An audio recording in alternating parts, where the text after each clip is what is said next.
Welcome back, Professional Rookies Podcast. And this is a transition week for us. It is. First four, we kind of did background stuff on our lives, kind of behind-the-scenes stories. Some people liked it. Some people said, shut up and get to true crime. So that's what we're doing. We like to call it crime in sports. And so because I have a feeling that we're going to get some new listeners.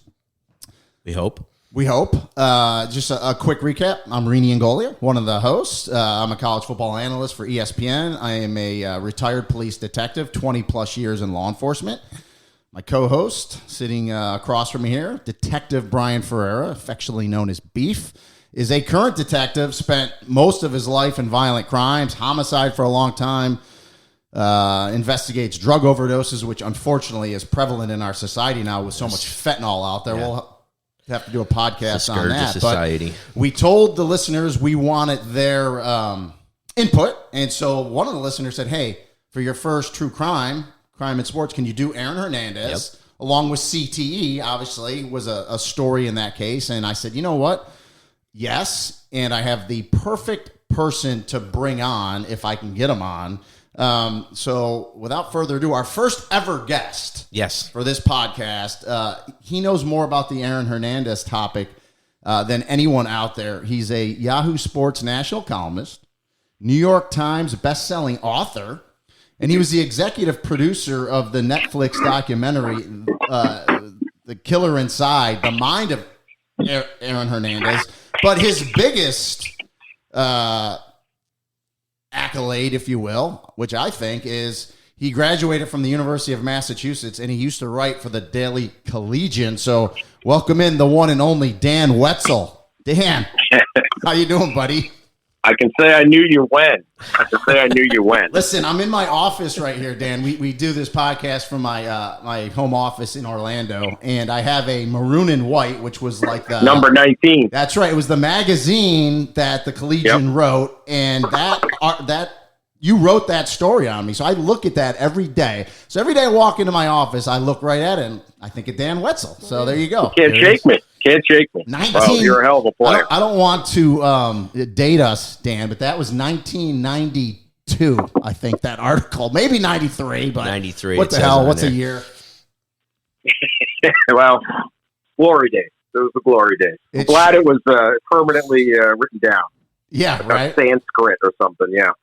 The good old days, for sure. So well, I think we enshrined it in episode 2, I think it was. Yeah, right. It's enshrined now, so in podcast world. In podcast history. So I think what we'll do, Dan, is, again, thank you so much. I mean, you know more about this topic than anyone. And I'll say this. I went back and watched, and I know Brian did as well. Yeah. I went back and watched the Netflix documentary. And so if you haven't watched it, you need to watch it. If not, if you've watched it, rewatch it. And the thing I'll say that I love, Dan, about the documentary is you don't have to be a football fan. No. And you don't even have to know who Aaron Hernandez is to really get into it. It's such a complex story of what happened. But you did a phenomenal job. And I should say you star in it as well.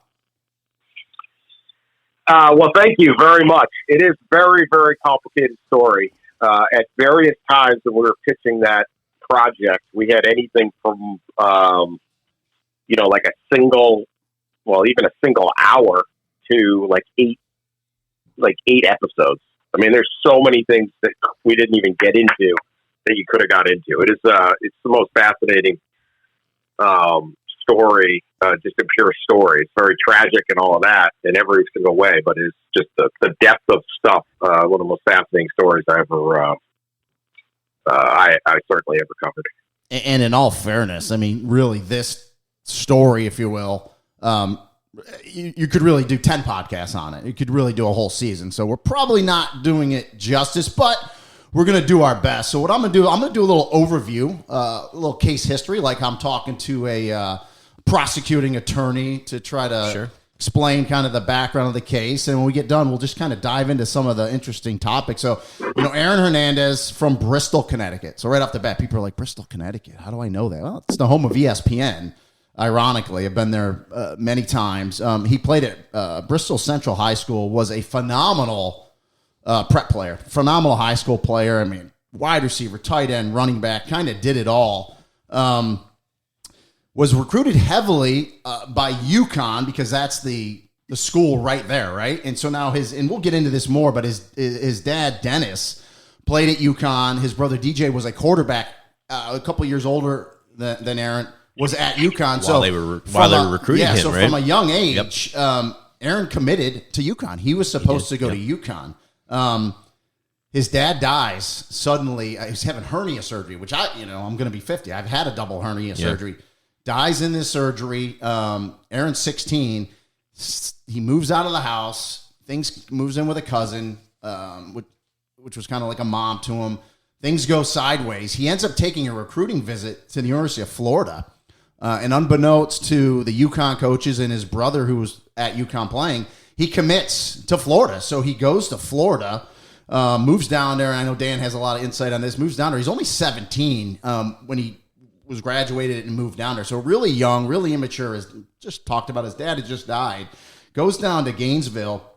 And a lot of off-field issues, which, as I kind of looked back at it, and Florida, Urban Meyer, National Power, a lot of stuff kind of swept under the rug a little bit, as usually happens. I mean, there was a bar fight in 2007 where allegedly he refused to pay his bill. The manager said, "Hey, you got to pay your bill." Yep. He ends up sucker punching this guy, and charges don't get filed, so that gets dropped. And then there was actually a double shooting in September of 2007 inside a vehicle. The person actually picked out Aaron Hernandez in a lineup, which you and I know, Beef.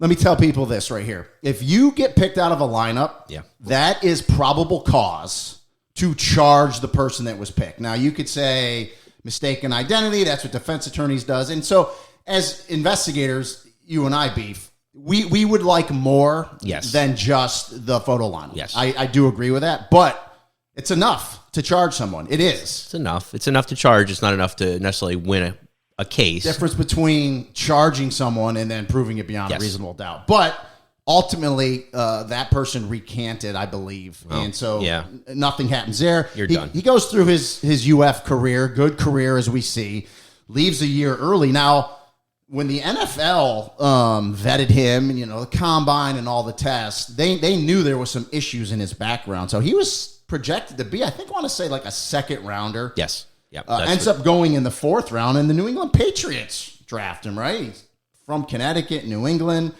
gets drafted. They give him a little less money, I think a little incentive laden, if you will, but he goes to New England and is playing well there. He does great, but then there's a lot of legal issues off the field, obviously, and the main one we'll get into is you have the double homicide of Odin Lloyd, which occurred, I want to say June 17th of 2013, and we'll get into that. There was another a double homicide where he was ended up being charged, where Jose Baez steps in and is his lawyer. So there's just a lot of stuff going on. He becomes friends. But I think for the timeline, I think realistically, when you look at it, the double murder actually occurred before, but the trial happened for the double murder after the second Odin. Which is very confusing. If you try to go on the timeline, it's kind of off of what occurs when he's charged and when it goes to trial. So that's why we needed Dan here.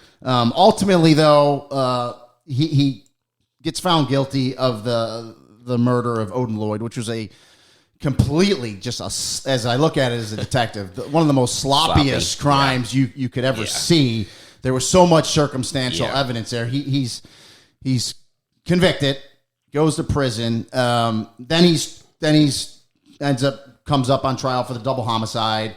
That's when Jose Baez comes in. And there's a lot of stuff within this that goes on that I want to jump into. His homosexuality, which he never ever admitted to before he ultimately committed suicide in prison. The abatement law, I think, is fascinating. I want to touch on that with Dan. And then at the end, his family donated his brain to be studied for CT, and he did have advanced CT. So I'd like to kind of get into that. So, all right, Dan, that was like the Reader's Digest, 4-minute version. I know I went through it pretty quick, but Did I kind of encapsulate everything in that quick 4 minutes? Not bad. Not bad. I would add that Open Lloyd was the boyfriend of Aaron's fiance. So he kind of one of the murder victims was a potential brother-in-law. Sure. Like, that's crazy. And then the two sisters, of course, it has nothing to do with Aaron, but they split. One supported Aaron, one didn't, obviously.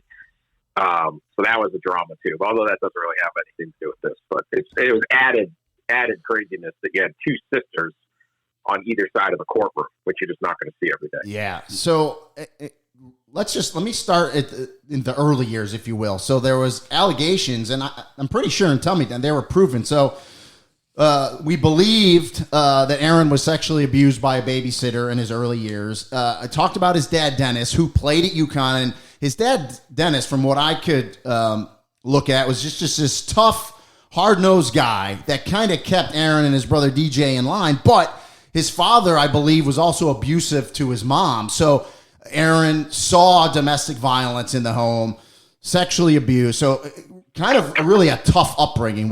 Would that be correct, Dan? Yes. DJ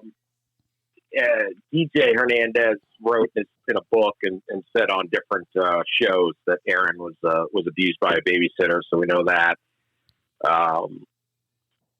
The home was violent, tense.